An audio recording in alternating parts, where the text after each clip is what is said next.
বিসমিল্লাহির রহমানির রহিম। আজকে আমাদের দার্স হচ্ছে মাসনাবি শরীফের দফতরের চহরম, মাসনাবি মানাবি দফতরের চহরম বাক্সে দাহম। দার্সের শিরোনাম হচ্ছে মিসলে দুনিয়া চুন গুলখন ও তাকওয়ায়ে চুন হাম্মম। ওকে, এটা হচ্ছে আমাদের আপনার বিষয়ের নাম, অর্থাৎ দুনিয়ার উদাহরণ হলো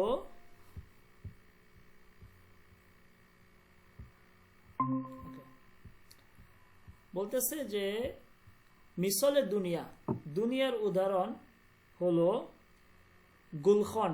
একটি গুলখন মানে হচ্ছে চুল্লি, যেখানে আগুন দাউ দাউ করে জ্বলে, ঠিক আছে, গরম জায়গা। তো এটা হচ্ছে গুলখন, যে দুনিয়ার উদাহরণ হচ্ছে একটা চুল্লির ন্যায়, ঠিক আছে। ও তাকওয়া চুন হাম্মম, এবং নৈতিকতা, তাকওয়া বলতে এখানে নৈতিকতা, তাকওয়া এইটার উদাহরণ দিচ্ছে আপনার একটা গোসলখানার ন্যায়, যেখানে মানুষ গোসল করে, ঠিক আছে, যেখানে মানুষ কি করে, গোসল করে। তো মাওলানা রুমি দুনিয়ার উদাহরণ দিচ্ছে হচ্ছে আগুনের চুল্লির ন্যায়, আর তাকওয়ার উদাহরণ বা নৈতিকতার উদাহরণ দিচ্ছে হচ্ছে মানুষ যে জায়গার মধ্যে কি করে, গোসল করে। হ্যাঁ, হাম্মম মানে তো বাথরুম, যে জায়গায় মানুষ গোসল করে। এটা হচ্ছে আমাদের বিষয় ছিল, ঠিক আছে। তো এই সম্পর্কে আজকে আমরা জানবো যে আসলে দেখেন উনি কত কঠিন ভাবে মানে এখন আমাদেরকে নৈতিকতা শিখাবে, তাকওয়া শিখাবে, ঠিক আছে। এই কবিতার মধ্যে মূলত আমরা তাকওয়ার আপনার শিক্ষা আমরা গ্রহণ করব।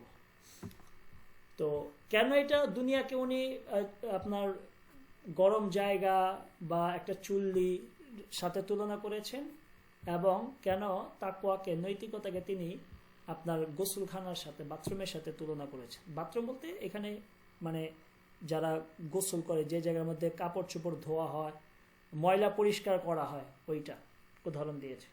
ওকে, তো এটা আমরা নিচে কবিতা পড়লে আমরা বুঝতে পারবো যে কেন তিনি এই ব্যাখ্যাটা দিয়েছেন, এখানে লিখেছেন। তো বলতেছেন যে শাহওয়াতে দুনিয়া মিসলে গুলখানাস্ত কে আজু হাম্মম তাকওয়ায়ে রওশন است لیک قسم متقی زین تون صفاست زان که در گرماب است و در نقاست. اغنیا ماننده سرگین کشان به هر آتش کردن گرماب بان اندریشان حرص به نهاد خدا تا بود گرماب گرم و با نوا ترک این تون گویی و در گرماب ران ترک تون را عین آن گرماب دان هر که در تونست او چون خادم است مر وارا که صابر است و حازم است هر که در حمام شد سیمیای او هست پیدا برق زیبای او। ঠিক আছে, অর্থ বলার সময় শব্দ বললে ভালো হয়। হ্যাঁ বলবো আমি, এটা তো মানে আগে আপনাদেরকে রিডিংটা পড়াচ্ছি, প্রত্যেকটা শব্দের অর্থ আমি ভেঙে ভেঙে বলবো। ওকে, তো চলুন। শাহওয়াত মানে হচ্ছে আশা আকাঙ্ক্ষা, শাহওয়াত অর্থ হচ্ছে লালসা, কামনা, আশা, আকাঙ্ক্ষা, এই ধরনের অর্থ।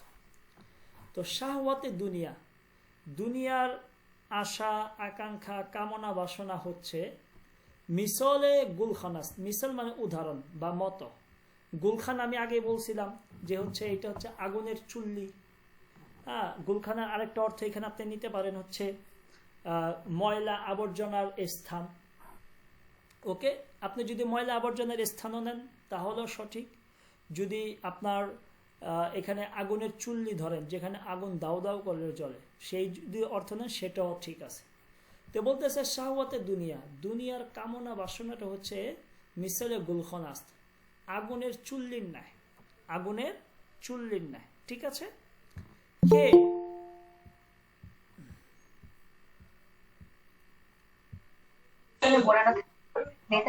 ভালোবাসার বলতেছে কে আজু হাম্মম তাকওয়ায় রওশন আস্ত, কে মানে যে, আজ উ মানে হচ্ছে তার থেকে, ঠিক আছে।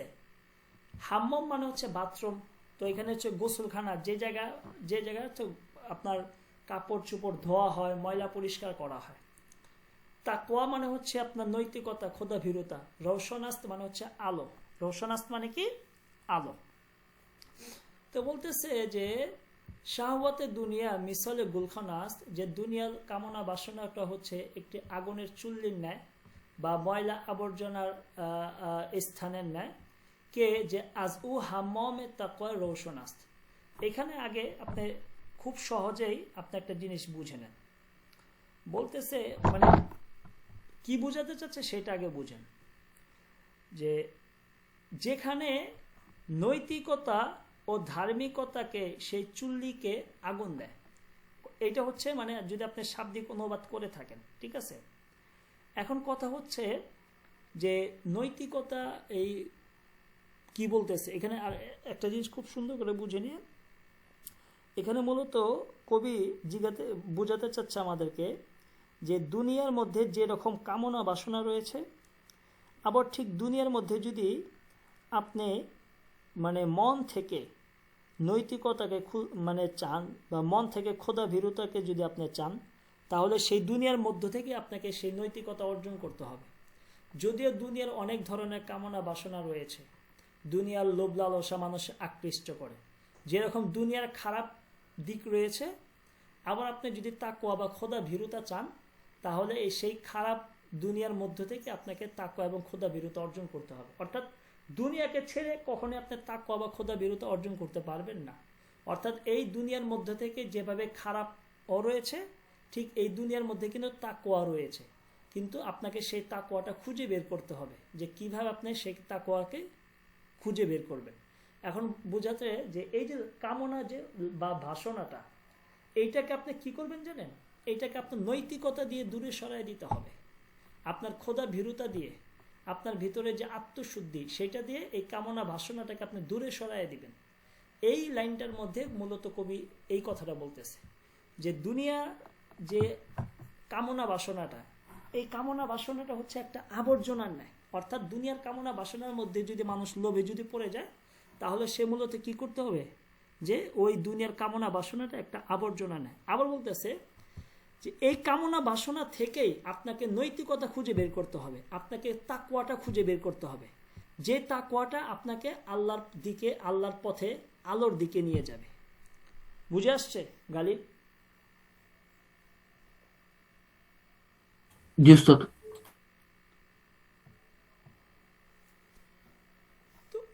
উনি অনেক কঠিনভাবে লিখছেন, তো মানে যদি আপনি শাব্দিক অর্থ আমরা করতে যাই, তাহলে অর্থ মিলানো খুবই কঠিন হবে আমাদের। এটার জন্য আমাদেরকে শাব্দিক অর্থ করে পুরো লাইনটার অনুবাদ করতে হবে, তাহলে আপনি বুঝতে পারবেন, নয়তো বোঝা একটু কঠিন। এরপর বলতেছে লেক কিসমে মুত্তাকি জেনতুন সাফস্ত জন কে দার গার্ম বেআস্ত ও দার নেকস্ত। এইখানে উনি বলতে লেক মানে হচ্ছে কিন্তু, ওকে, লেক মানে কিন্তু, তারপরে কেস মানে হচ্ছে অংশ, মুত্তাকি মানে হচ্ছে ধার্মিক ব্যক্তি, জেন মানে হচ্ছে জেন, এটা মূলত আজ ইন মানে এই থেকে বা এটা থেকে। তুন মানে হচ্ছে ওই যে চুল্লি, যে চুল্লির কথা বললাম, বা ময়লা আবর্জনার স্থান, ওইটা হচ্ছে এখানে তুন মানে ওই ময়লা আবর্জনার স্থান। সাফাস্ত মানে হচ্ছে পরিষ্কার, মানে আপনার পবিত্রতা, ঠিক আছে।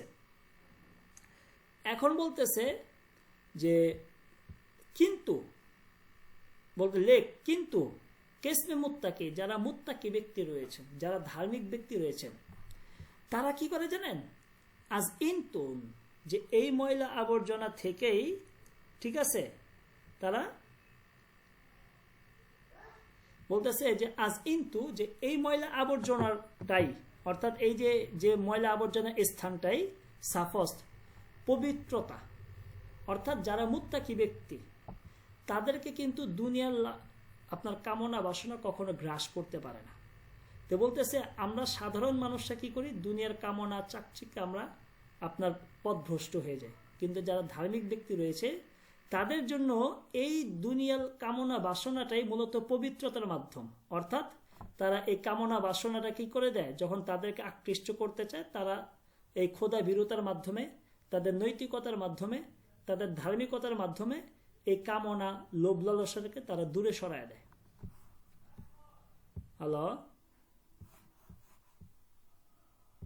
আবার দেখেন তো বলতেছে লেক কেসমে মুত্তাকি জেনতুন সাফস্ত, বলতেছে যে যারা মুত্তাকি ব্যক্তি তাদের জন্য এই যে দুনিয়ার আবর্জনাটাই মূলত পবিত্রতার মাধ্যম। সাফস্ত মানে পবিত্রতার মাধ্যম, কিছু না।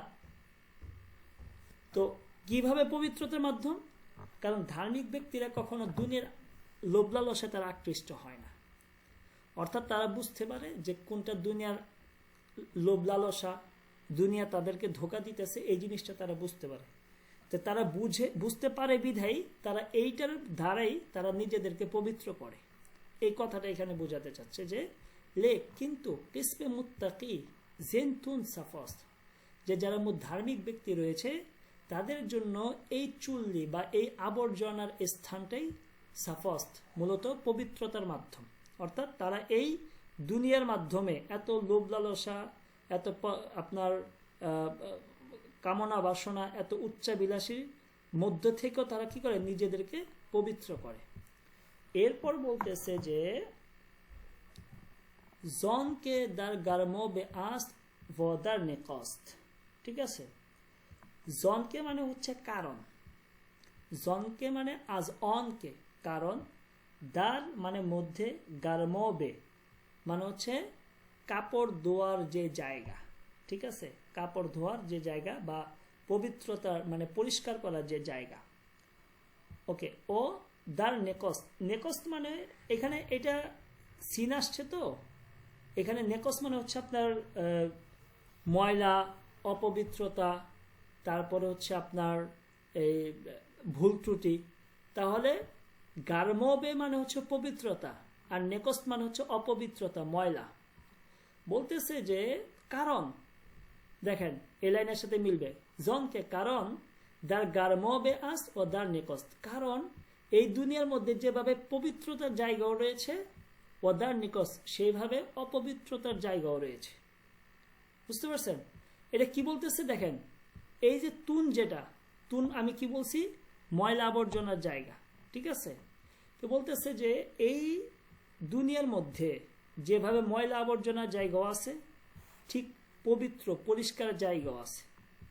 তাহলে গার্মবে আস্ত মানে হচ্ছে পবিত্র, আর নেকস্ত মানে হচ্ছে অপবিত্র, ময়লা। তো এখানে বলতেছে যে লেক কেসমে মুত্তাকি জেনতুন সাফস্ত, যে মুত্তাকি ব্যক্তিরা যে ওই দুনিয়ার চাকচিক্য থেকে তারা নিজেকে কি করে, পবিত্র করে। কিভাবে? কারণ দার গার্মবে আস্ত ও দার নিকস্ত, কারণ এই দুনিয়ার মধ্যে যেভাবে পবিত্র জায়গা বা পবিত্র স্থান রয়েছে, ঠিক ওদার নেকস্ত এবং অপবিত্রতার স্থানও রয়েছে। তো যারা সাধারণ মানুষ, যারা পথভ্রষ্ট, তারা ওই অপবিত্র হয়ে যায়, এবং যারা ধার্মিক ব্যক্তি তারা এই দুনিয়ার যে পবিত্রতা সেটাকে তারা খুঁজে বের করে নিজেদেরকে ধার্মিক করে, নিজেদের মধ্যে নৈতিকতা নিয়ে আসে। বুঝে আসছে ভাই? বুঝে আসছে কি গালি? জি উস্তাদ জি। এই হুজুর জি। ওকে, এরপর বলতেছে আগ্নিয় মনান্দায় সারগিন কেশন বেহার অতাশ কারদম গার্ম বেবন। আগ্নিয়া মানে হচ্ছে ধনী ব্যক্তি, ধনীরা। মনান্দে মানে মতো, যেমন মতো।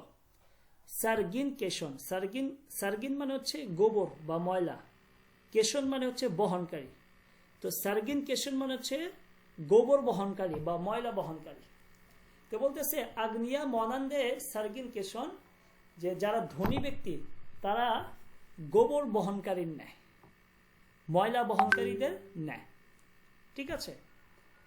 আচ্ছা, এখন এরপরে ব্যাখ্যা করতেছি। বেহার অতাশ কারদান গার্ম বেবন।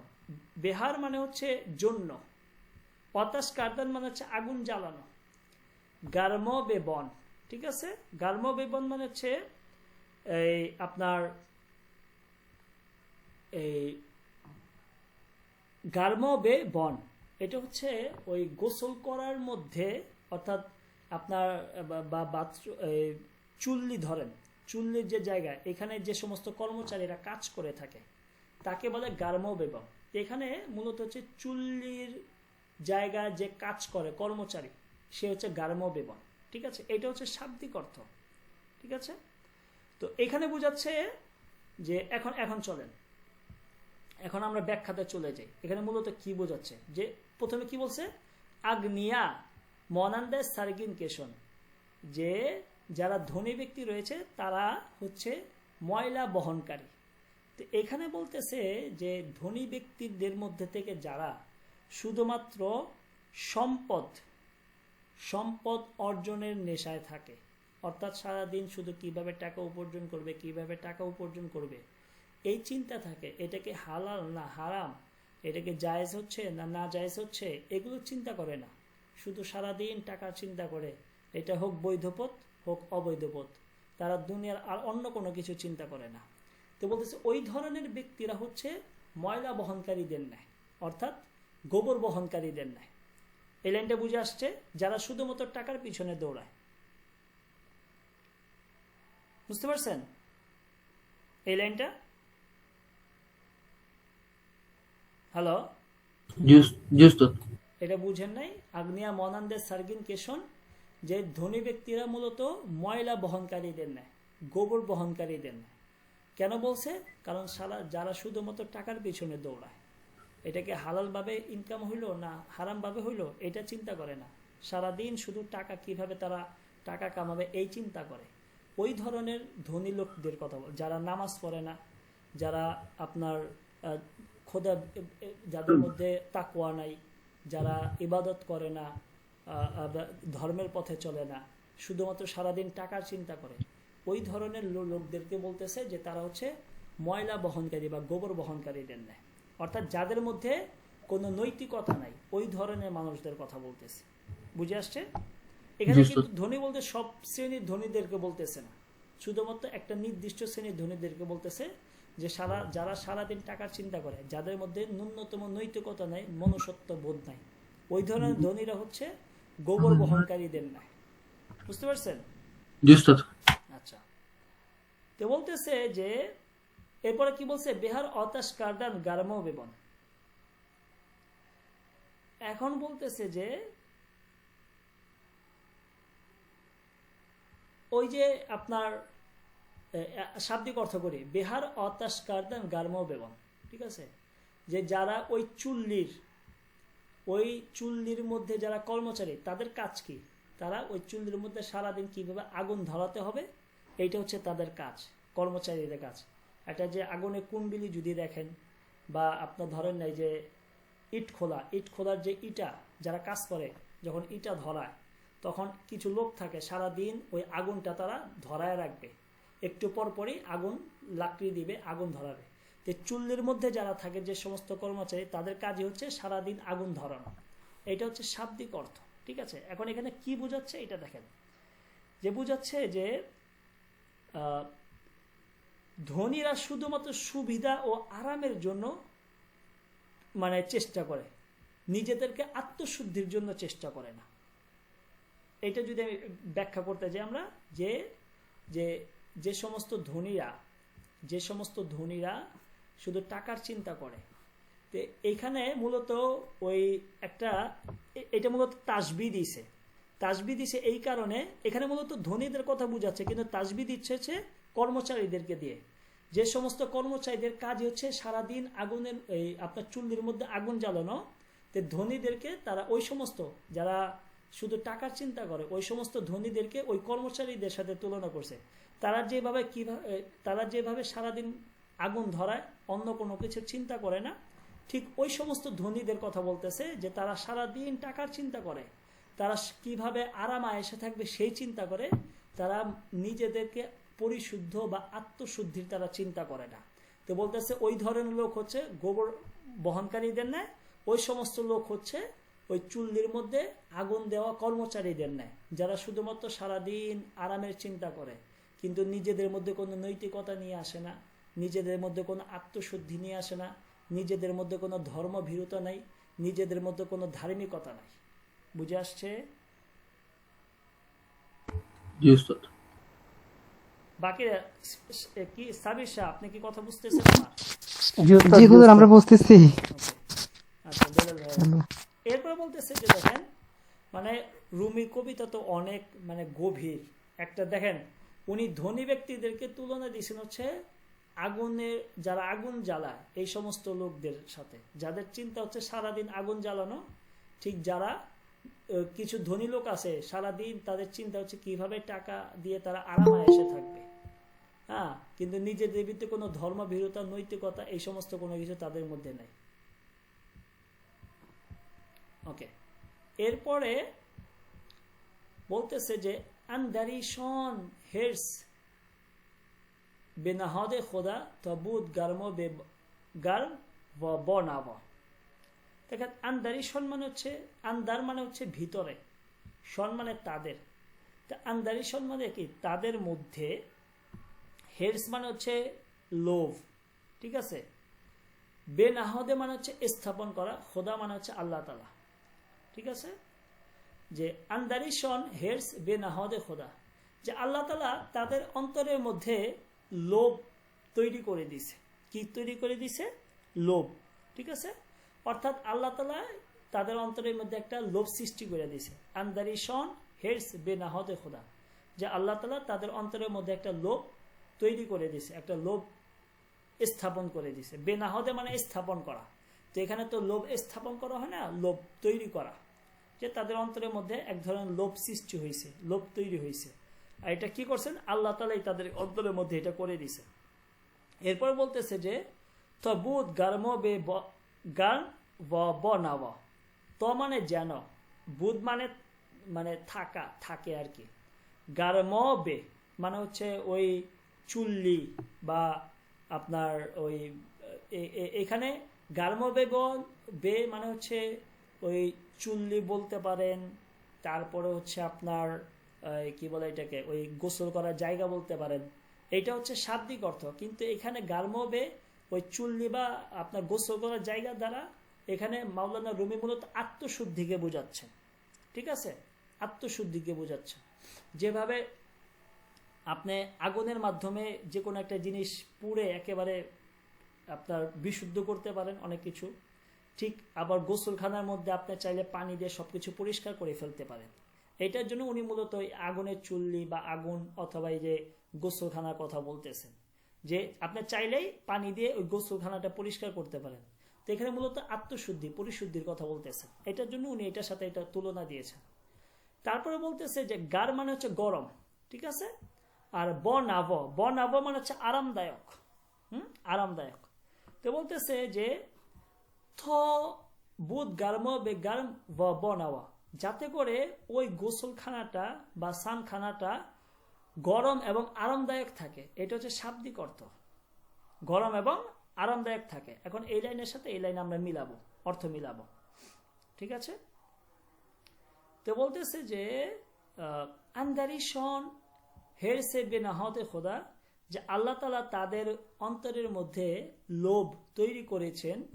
তবুদ গার্ম বে গার্ম বনাওয়া, যেন ওই ওই স্থানখানাটি উৎস ও আরামদায়ক থাকে।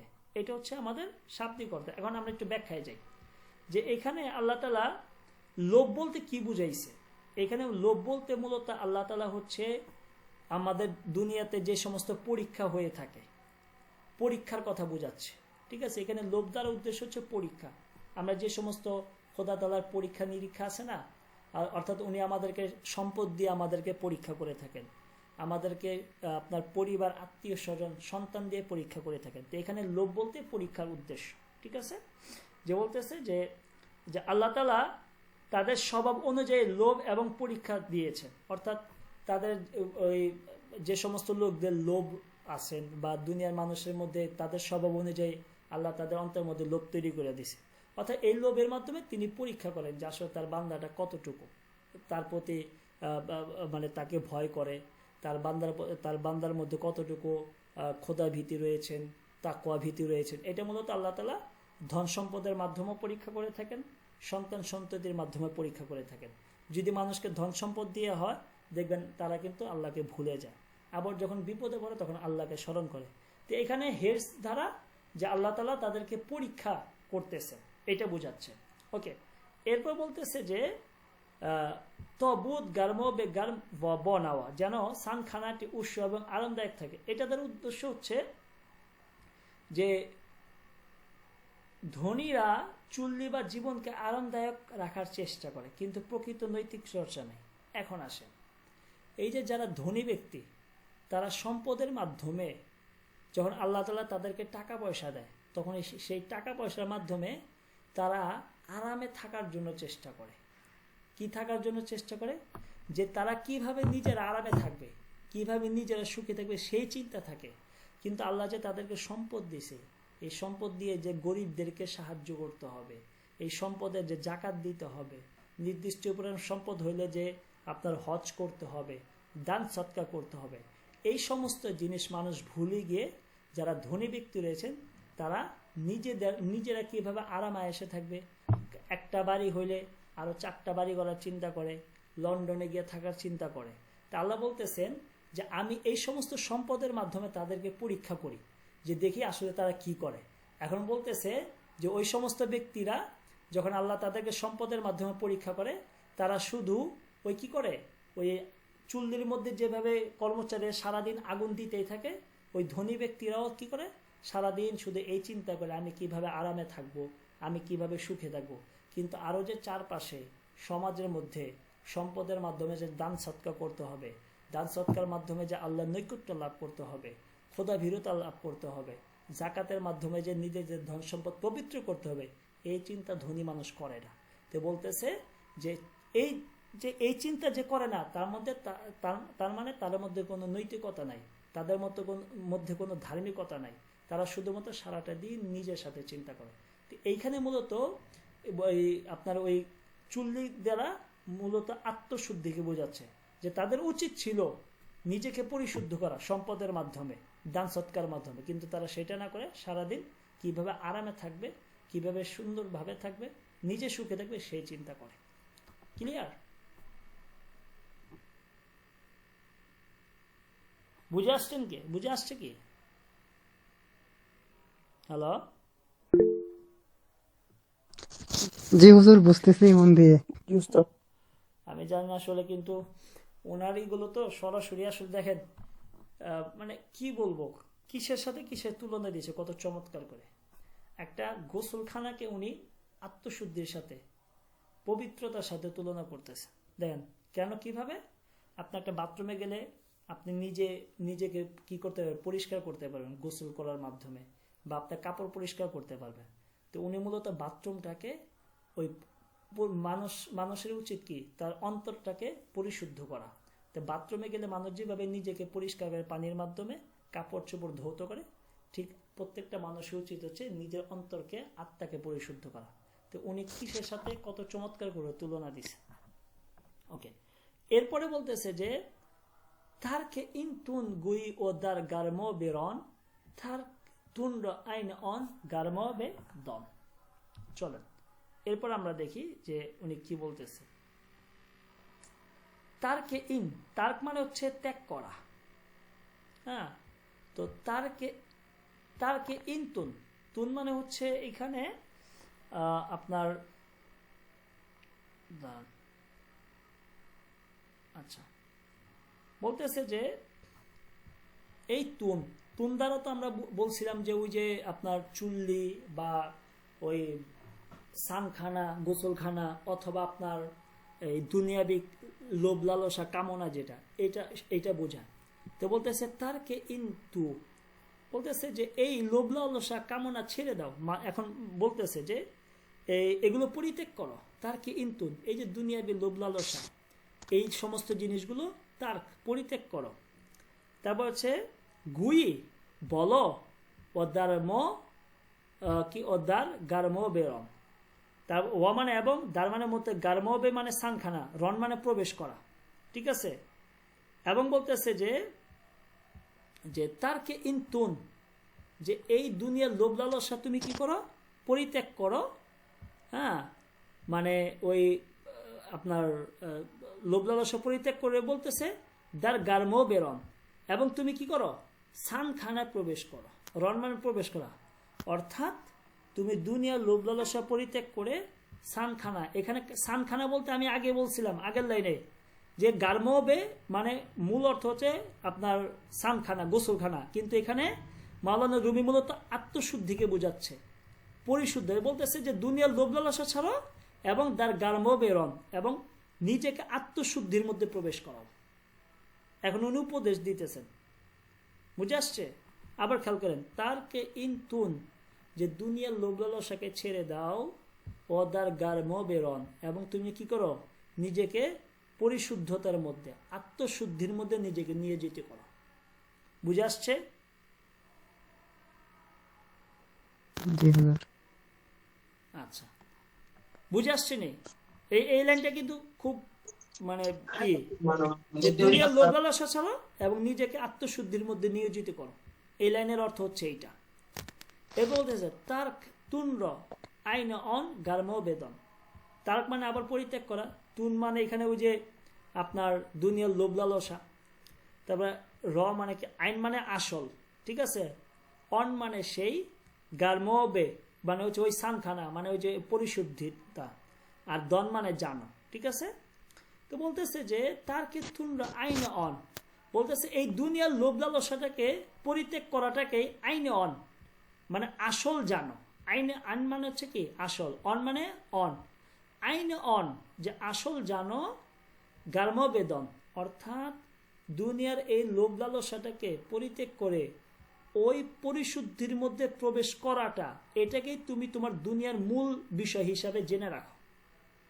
এটা হচ্ছে এই লাইনের অর্থ।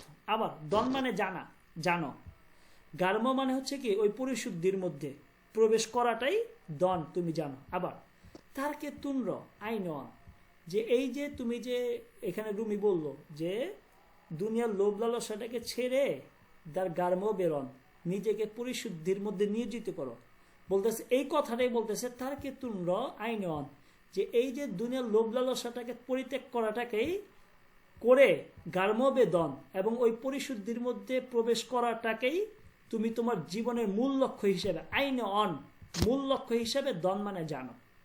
বুঝে আসছে এই লাইনটা? জি হুজুর। সাবিশা, সাবিশা নাই, কয়জন আছেন? হাফিজ ভাই আছেন, ফজলে আব্বি, বেলাল ভাই আছেন? জি হুজুর। আচ্ছা, হাফিজ ভাই, ওকে। আমাদের লাস্ট লাইন এটা।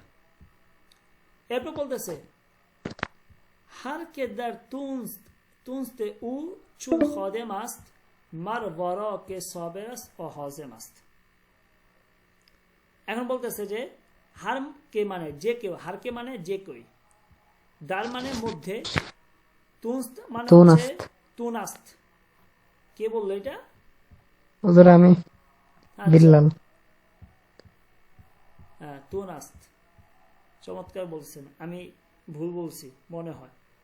হারকে যে কে দার তুনাস্ত, তুন বলতে ওই যে আপনার কি বলে দুনিয়ার লোভ লালসাকে বোঝাচ্ছে, যে বলতেছে যে আর উ মানে সে, চুন মানে মতো, খদেমাস মানে হচ্ছে, খদেম মানে সেবক, খদেমাস মানে হচ্ছে সেবক। উস্তাদ, জি, তুনের এমনি শাব্দিক অর্থটা কি? তুনের শাব্দিক অর্থ হচ্ছে আপনার আগুনের চুল্লি। আগুনের চুল্লি। আগুনের চুল্লি দেখছেন কখনো, যেখানে আগুন ধাও ধাও করে জ্বলতে থাকে? হ্যাঁ দেখছি। হুজুর ইট কলার মধ্যে এরকম হয় তো। পিট কলার মধ্যে। তো এইটাই দেখছি। বলতেছে যে এখানে আগুনের চুল্লিটাকে উনি ওই দুনিয়ার লোভ লালসার সাথে তুলনা করেছে। অর্থাৎ আগুনের চুল্লির মধ্যে যদি আপনি যান, আপনার কিছু থাকবে, বাঁচবেন আপনি? এটা অনেক বিপজ্জনক না? জি। দুনিয়ার লোভ লালসা কিন্তু প্রত্যেকটা মানুষের জন্য বিপজ্জনক। মানুষ যদি দুনিয়ার যে চাকচিক্যর মধ্যে যদি পড়ে যায়, তাহলে কিন্তু মানুষের জীবন শেষ।